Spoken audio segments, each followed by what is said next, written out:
2008 akan mempersembahkan tugas video dari mata kuliah Pendidikan Pancasila.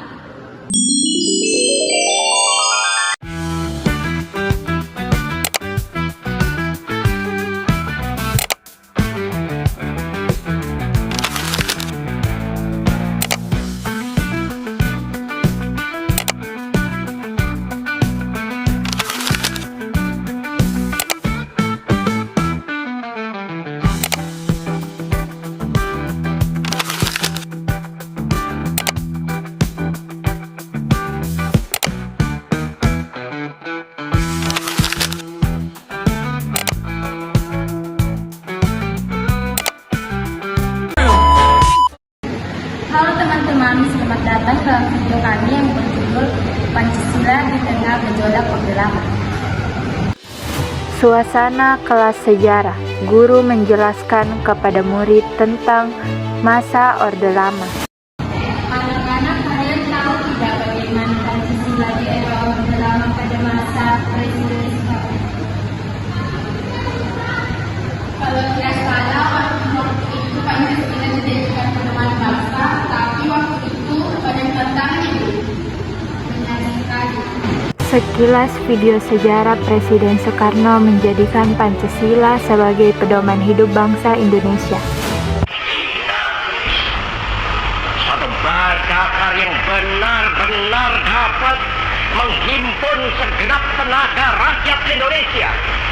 Satu dasar yang benar-benar bisa mempersatukan rakyat Indonesia itu untuk bukan saja mencetuskan revolusi, tetapi juga mengakhiri revolusi ini dengan hasil yang baik.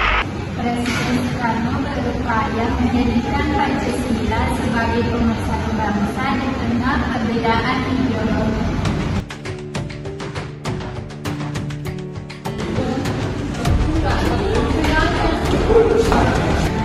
Bangsa tanah air.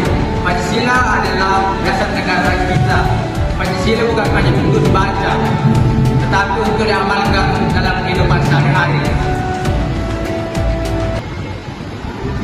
Karena bagaimana Pancasila bisa diterapkan dengan era politik dan ekonomi yang berat ini? Sekilas konflik politik dan ekonomi pada era Orde Lama.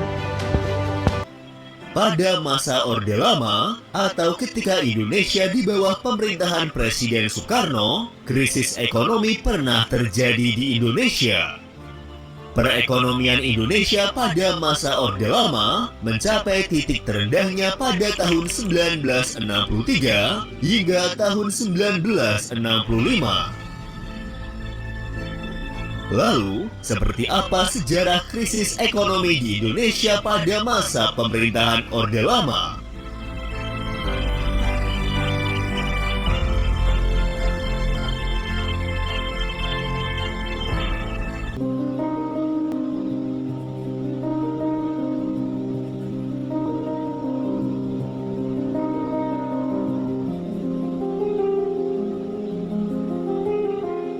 Era Orde Lama yang dipimpin oleh Presiden Soekarno dikenal sebagai periode yang penuh gejolak termasuk dalam bidang ekonomi. Setelah Indonesia merdeka pada tahun 1945, negara ini menghadapi berbagai tantangan ekonomi akibat kombinasi dari masalah internal dan eksternal. Perekonomian Indonesia pada masa Orde Lama mencapai titik terendahnya pada dekade 1960-an.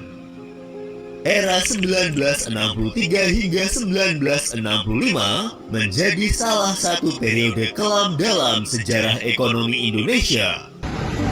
Karena yang berat ini kita kembali lagi kepada Pancasila. Pancasila mengajarkan persatuan, keadilan, dan kemanusiaan.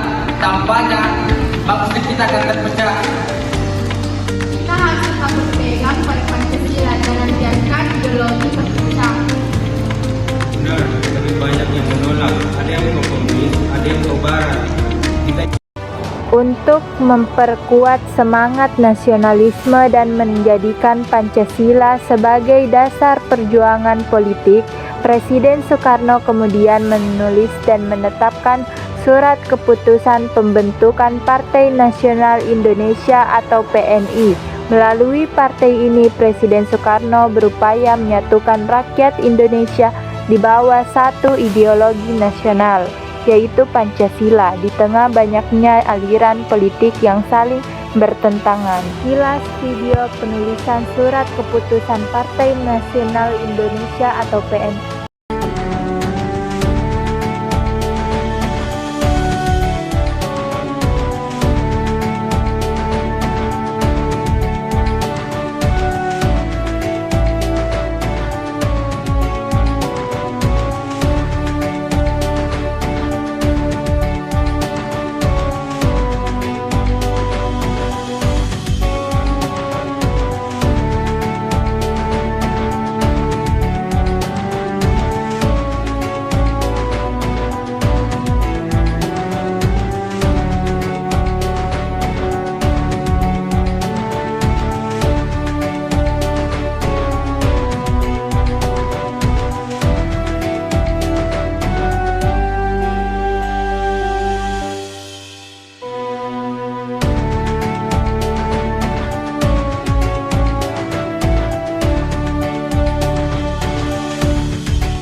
Setelah berdirinya Partai Nasional Indonesia, masa pemerintahan Presiden Soekarno memasuki babak baru yang dikenal sebagai demokrasi terpimpin.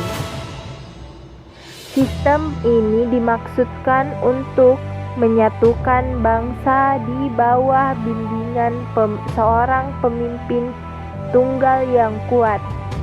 Presiden Soekarno berharap dengan cara ini nilai-nilai Pancasila bisa diterapkan secara utuh tanpa terpecah oleh kepentingan politik partai.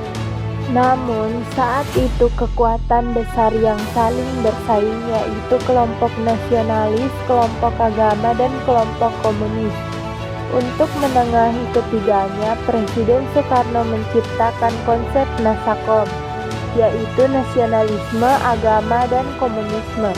Gagasan ini awalnya dianggap bisa menjaga keseimbangan, tapi pada kenyataannya malah menimbulkan ketegangan baru.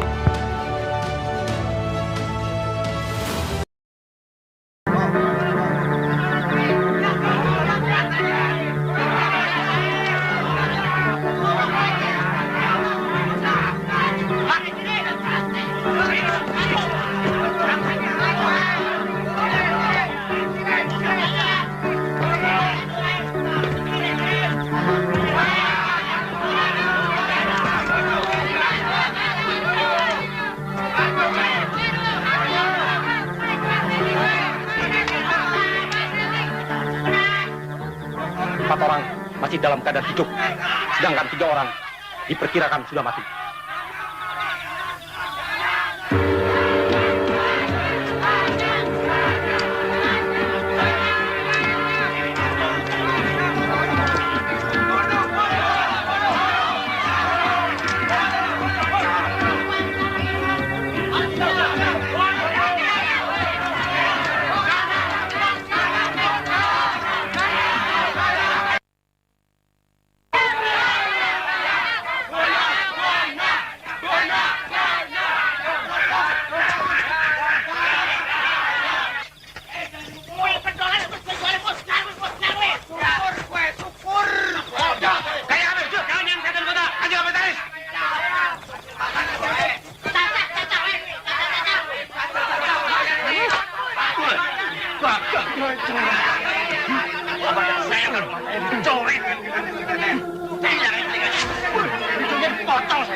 Jenderal, kita tidak punya banyak waktu.